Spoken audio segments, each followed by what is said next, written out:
एक बार एक बेटी अपने पिता से शिकायत करती है कि वह अपने जीवन में बहुत दुखी है और उसे ये पता नहीं कि वह इसे कैसे ठीक करे। वो हर समय संघर्ष ही संघर्ष से थक चुकी है।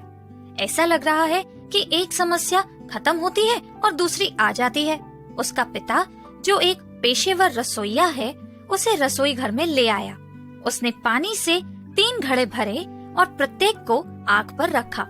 जब तीनों बर्तन में उबाल आने लगा तो उसने एक बर्तन में आलू रखा, दूसरे में अंडे और तीसरे बर्तन में कॉफी के बीन्स। तब उसने उन्हें उबलने दिया, बिना अपनी बेटी को एक शब्द कहे। बेटी बेसब्री से इंतजार कर रही थी और सोच रही थी कि उसके पिता क्या कर रहे हैं। 20 मिनट के बाद उन्होंने चूल्हा बंद कर दिया। उसने आलू के बर्तन से आलू को बाहर निकाला और एक कटोरे में रखा। फिर उसने उबले हुए अंडों को बाहर निकाला और उन्हें भी एक कटोरे में रखा। फिर उन्होंने कॉफी को एक कप में निकाला और फिर बेटी की ओर मुड़कर उससे पूछा, बेटी तुम क्या देखती हो? उसने झट से जवाब दिया, आलू, अंडे और कॉफी। उन्होंने कहा, करीब से देखो और आलू को छू लो। बेटी ने ध्यान दिया कि वे नरम थे। फिर उसने एक अंडा लिया और उसे तोड़ने की कोशिश की। खोल को खींचने के बाद उसने अंडे को कठोर पाया।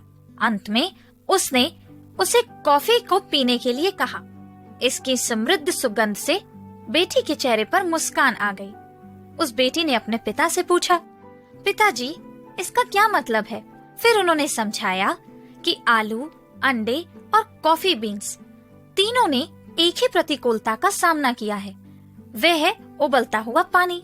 हालांकि हर एक ने अलग तरह से प्रतिक्रिया दी।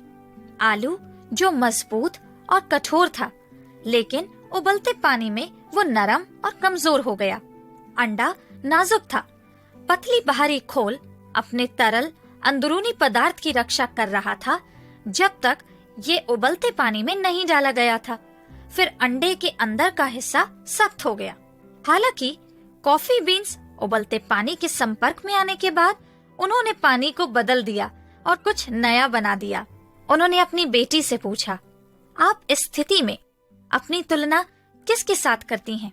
जब आप कठिन परिस्थितियों में होते हैं तो आप कैसी प्रतिक्रिया देते हैं? परमेश्वर का वचन कहता है, वह तुम्हें सामर्थ से बाहर परीक्षा में नहीं पड़ने देगा।